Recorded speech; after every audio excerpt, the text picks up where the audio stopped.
इंदौर के नैनोद क्षेत्र में तेंदुए के दिखने से लोगों में जहां दहशत का माहौल है, तो बीते दिन एक गाय पर हमला होने की घटना के बाद वन विभाग ने तेंदुए की पुष्टि कर दी है। इंदौर डीएफओ यानी कि डिविजनल फॉरेस्ट ऑफिसर ने महानगर न्यूज से खास चर्चा में तेंदुए को पकड़ने के लिए किए जा रहे रेस्क्यू व वन विभाग की टीम, तकनीकी साधन सहित तमाम बिंदुओं पर चर्चा की। उन्होंने तेंदुए को जल्द ही पकड़ने की बात भी कही। वहीं उन्होंने सुरक्षा के लिहाज से जनता से भी अपील की। देखें डीएफओ से खास चर्चा के अंश सतीश शर्मा के साथ। मध्य प्रदेश के इंदौर में इन दिनों एक तेंदुए के दिखने से लोगों में काफी दहशत का माहौल है। हालांकि तेंदुए को पकड़ने के लिए प्रशासनिक अमला चाक चौबंद व्यवस्थाओं में जुटा हुआ है, लेकिन तेंदुआ कहीं न कहीं प्रशासनिक अमले को चकमा दे रहा है। ग्रामीणों को यह तेंदुआ दिखाई देता है, लेकिन अभी जो रेस्क्यू चल रहा है, रेस्क्यू पूरी तरह से कई तकनीकी साधनों के साथ किया जा रहा है, लेकिन तेंदुआ फिलहाल अभी इस रेस्क्यू ऑपरेशन से कहीं न कहीं दूर होता दिखाई दे रहा है। इंदौर के डीएफओ हमारे साथ इस वक्त मौजूद है। आइए इनसे जानते हैं। तो सर, तेंदुए का अभी क्या है, कहाँ है तेंदुआ और क्या कहेंगे इसके बारे में? ये पिछले 15 दिन से हम लोग उसको लोकेट करने का प्रयास कर रहे हैं। हमने इस नैनो क्षेत्र में इंफोसिस में थर्मल जो ड्रोन होता है उससे भी हमने नाइट में उसमें ड्रोन से सर्चिंग करी, लेकिन उस समय तक भी वो लोकेट नहीं हो पाया। अब रात की जो घटना घटी, एक गाय को जो घायल किया है वो, और उसके वहाँ से जो हमने पगमार्क लिए हैं, तो इससे ये स्पष्ट हो गया कि वो तेंदुआ ही है। अब चूंकि ये पिछले 15 दिनों से ये चल रही थी घटनाएं, अभी तक उसने किसी भी जानवर पे हमला नहीं किया, लेकिन अब वो हमले पे उतारू हो गया है। तो उसके मद्देनजर रखते हुए मेरी 3 टीमें तो पहले से चल रही है। अब मैं और ज़्यादा टीमें लगाऊंगा ताकि किसी प्रकार की हमारे इंदौर शहर में नैनोद वाले क्षेत्र में जनहानि न होना पाए।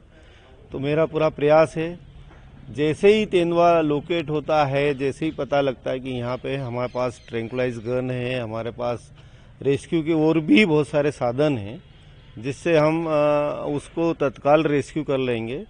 तो जैसे ही लोकेट होता है तो उसको रेस्क्यू करने में हमें कोई दिक्कत नहीं।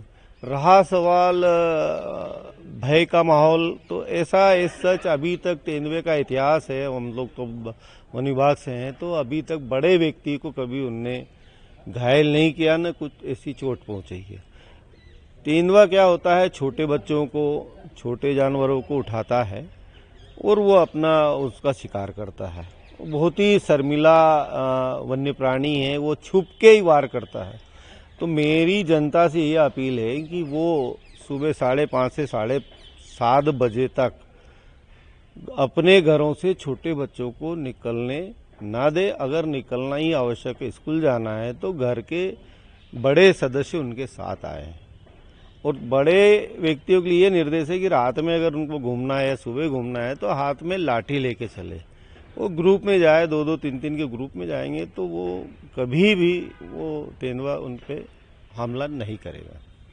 सर, कैमरे लगाने की भी बात सामने आई है। कैमरे भी लगे हैं, कैमरे में भी क्या क्या कैद हुआ है? कोई कैमरे में अभी तक कैमरे में उसके कोई अभी फोटोग्राफ्स नहीं आए। 2 केज लगाए उसमें हमने, वो केज में भी नहीं आया है।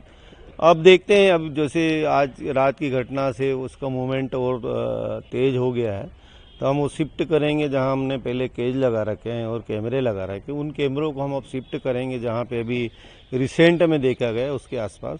और रात्रि में भी मैं थर्मल ड्रोन से उसका सर्वे कराऊंगा, तो लोकेट तो हो ही जाएगा 100%, क्योंकि थर्मल ड्रोन ऐसा है कि वन्य प्राणी के और इसके सेंसर लगे हुए हैं, तो उसके टेम्परेचर को वो कैप्चर कर लेता है और मूवमेंट पता लग जाता है। वाई पर्टिकुलर वो नाइट सर्चिंग जो होती है उसमें वन्य प्राणी का स्थिति क्लियर हो जाएगी और वो स्पष्ट भी हो जाता है। उसको हम देखते हैं स्क्रीन पे तो वो पता लग जाएगा कि ये तेंदुआ ही है। सर, लगभग 15 दिन बीत चुके हैं, लेकिन अब तक सर किसी तरह की सफलता की बात सामने नहीं आ रही है। क्या कारण है, कहाँ कमी लग रही है? कमी तो हमारी तरफ से तो कोई कमी नहीं है। एक्चुअली जो एरिया है आपका, एयरपोर्ट देख लो, इंफोसिस वाला एरिया देख लो, नैनोद वाला देख लो, बिजासन वाला देख लो, अपना वो इधर पूरा एरिया अलग अलग कॉलोनियां बनी है। अभी भी काफी खुला क्षेत्र पड़ा हुआ है, बड़े बड़े प्लाट हैं लोगों के, तो कुछ मकान बने, कुछ में ग्रासेस आ गई, कुछ में बम्बूल आ गया है, तो उसको छुपने की पर्याप्त जगह है वहाँ पे। इस वजह से थोड़ा सा ये हो रही दिक्कत। अदरवाइज तो वो जैसे ही लोकेट हुआ तो बहुत टाइम नहीं लगेगा उसको रेस्क्यू करने में, और हमारा प्रयास है कि उसको बहुत जल्दी लोकेट करें और रेस्क्यू करें। सर, जैसा कि आपने बताया कि लोगों को झुंड में चलना है और तमाम तरह से आपने जो जागरूकता की बात कही है, तेंदुए की यदि पहचान होती किस तरह से, आपने फुटमार्क बताया, एक सरल शब्दों में यदि वो उसके फुटमार्क सब बड़े स्पष्ट। अब आपको इसमें क्या बताऊं, मेरे पास बुकलेट है, मैं आपको अभी मैं बता दूंगा। तो वो तो अभी के जो फुट मार्क आए हैं अभी, वो आपको स्पष्ट हो जाएंगे तेंदुए के फुट मार्क कैसे होते हैं। तो इंदौर के डीएफओ का कहना है कि तेंदुए का रेस्क्यू जारी है और कहीं ना कहीं जल्द ही इन्हें सफलता भी मिलेगी। वहीं इन्होंने ग्रामीण क्षेत्र में जो तेंदुए, जिस एरिया में तेंदुआ देखा गया है, वहां के लोगों को इन्होंने सजग भी करने की बात कही है। कहा है कि किस तरह से लोगों को झुंड में चलना है और अपनी सुरक्षा के साथ रहना है। सतीश शर्मा, इंदौर।